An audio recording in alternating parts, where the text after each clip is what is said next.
साप्ताहिक ट्रेन मदुरै से बीकानेर का हुआ वनस्थली निवाई स्टेशन पर ठहराव। सप्ताह में शनिवार व रविवार को रुकेगी यह ट्रेन। लोक सभा मधुपुर सांसद सुखबीर सिंह जोनोपुरिया ने मदुरै बीकानेर सुपरफास्ट साप्ताहिक ट्रेन के ठहराव को लेकर केंद्रीय मंत्री अश्विनी वैष्णव से मुलाकात कर वनस्थली निवाई स्टेशन पर इस साप्ताहिक ट्रेन के ठहराव को लेकर पत्र सौंपा था, जिसके चलते हुए आज शनिवार को यह ट्रेन संख्या 22,631 सुबह 7:45 पर वनस्थली निवाई रेलवे स्टेशन पर रुकी, जिसको सांसद सुखबीर सिंह जोनोपुरिया, टोंक जिला प्रमुख सरोज बंसल ने हरी झंडी दिखाकर रवाना किया। यह ट्रेन संख्या 22,631 मदुरै से रवाना होकर शनिवार को सुबह 7:45 पर वनस्थली निवाई रेलवे स्टेशन पर रुकेगी तथा ट्रेन संख्या 22,632 बीकानेर से रवाना होकर रविवार रात्रि 10:31 पर वनस्थली निवाई रेलवे स्टेशन पर रुकेगी, जिस पर सांसद जोनपुरिया का कहना है कि इस ट्रेन के ठहराव से देश भर से आने वाली वनस्थली विद्यापीठ में अध्ययन करने वाली छात्राओं को आने जाने में सुविधा होगी। इतना ही नहीं, इस ट्रेन के ठहराव से आम जन व नागरिकों को व व्यापारियों को भी बहुत लाभ होगा। इस अवसर पर सांसद सुखबीर सिंह जोनपुरिया के साथ टोंक जिला प्रमुख सरोज बंसल, जिला महामंत्री प्रभु बाडोलिया, विष्णु शर्मा, निवाई नगर पालिका अध्यक्ष दिलीप मिश्रानी, जयपुर शहर प्रभारी नरेश बंसल, पार्षद बीना छामुनिया आदि भाजपा कार्यकर्ता मौजूद रहे। साथ ही रेलवे के DRM जयपुर नरेंद्र पांडे सहित समस्त रेलवे स्टाफ मौजूद रहा। निवाई टोंक से सुभाष सोदा की रिपोर्ट।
देखिए, मैं समझता हूँ कि जिस हिसाब से पिछले 9 साल से लगातार प्रयास करते जा रहे थे, उनमें काफ़ी गाड़ियाँ बढ़ी हैं और जिस हिसाब से हमेशा सवाई माधोपुर से डिब्बा बदलना पड़ता था उसका इंजन, आज हम ये कह सकते हैं कि विद्युतीकरण का काम करीब कंप्लीट हो गया है और दोहरीकरण का काम स्टार्ट होने जा रहा है। तो मैं समझता हूँ करीब 3,000 करोड़ का काम तो यही था जो आपसे पहले हो गया, कंप्लीट हो गया। ये दोहरीकरण का शुरू हुआ है और जिस हिसाब से हम यहाँ टॉयलेट का भी, ये सारा विश्राम गृह भी, सारे जितने भी हैं, इन सब में तेजी आई है। फुटओवर ब्रिज भी बना है और मैं समझता हूँ माननीय प्रधानमंत्री के नाते और माननीय रेल मंत्री, जिस हिसाब का पूरे देश के अंदर में आज कोई भी फाटक नहीं होगा, सबके सामने और ब्रिज बनेंगे, तो मैं समझता हूँ एक बहुत बड़ा स्टेप लिया है कि माननीय प्रधानमंत्री इस बात को जनता की सेवा को सुना है कि जनता जिस हिसाब से परेशान होती थी उन सबका एक बार में ही स्मूथली वो काम कर दिया।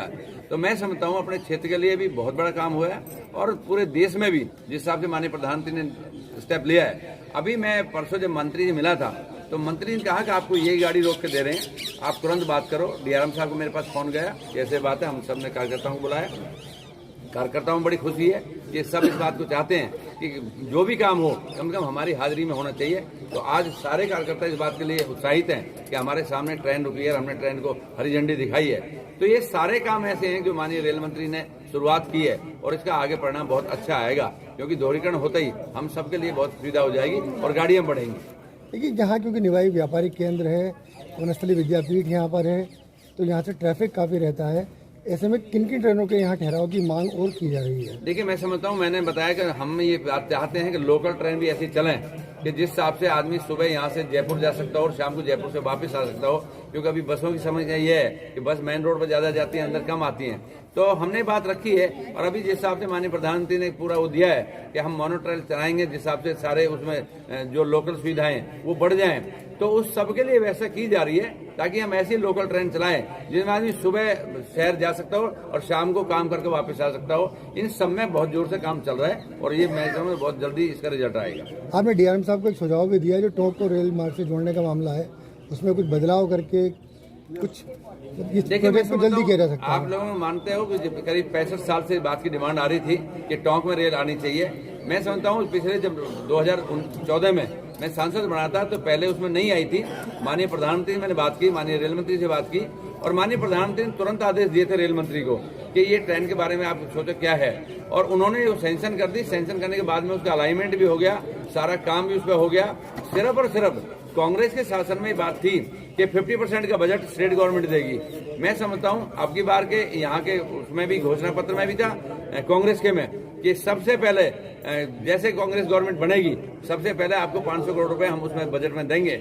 मैं समझता हूँ पूरे 4.5 साल बीत गए, आज तक भी काली माननीय मुख्यमंत्री भी यहाँ आए थे और हमारे यहाँ के एमएलए साहब ने अपने घोषणा पत्र में कहा था, लेकिन आज तक भी टोंक का जो 50% पैसा स्टेट गवर्नमेंट को देना था वो आज तक भी नहीं दे पाए। हमारा सेंटर का जो काम था हमने पूरा करके कंप्लीट कर दिया ताकि रेल सैंक्शन होगी। अब अगर 50% गवर्नमेंट नहीं दे पा रही तो मैं समझता हूँ आने वाले टाइम में भारतीय जनता पार्टी गवर्नमेंट बनेगी और हम उसमें कंप्लीट करेंगे। वो सुझाव क्या है जो आपने दिया है डीआरएम साहब को? मैंने कहा है कि जिस हिसाब से हमारे यहाँ पर करीब 20,000 बच्चियां पूरे जम्मू कश्मीर से लेकर कन्याकुमारी तक की बच्चियां पढ़ती हैं और हम समझते हैं कि आज की डेट में बच्चियां सुरक्षित घर पहुंच जाएं। हर पेरेंट्स को भी चिंता होती है और वनस्थली विद्यापीठ को भी चिंता रहती है कि जो बेटियां यहाँ से गई हैं, जो बच्चियां यहाँ से गई हैं, जब तक वो घर तक ना पहुंच जाए, उनका समाचार ना मिल जाए, तब तक हमें चिंता रहती है। तो मैंने अभी माननीय डीआरएम साहब से यही बात कही है, मैं कि ज्यादा से ज्यादा ट्रेनों का ठहराव हो ताकि हमारी बच्चियां भी, हमारे व्यापारी भी, हमारा आम आदमी भी सुरक्षित जयपुर तक भी जाए और जो बच्चियां कन्याकुमारी तक भी जाएंगी या बिहार तक जाएंगी वो सब भी सेफ जाएं। उसके लिए मैंने रिक्वेस्ट की है कि और गाड़ियों को ठहराव किया जाए।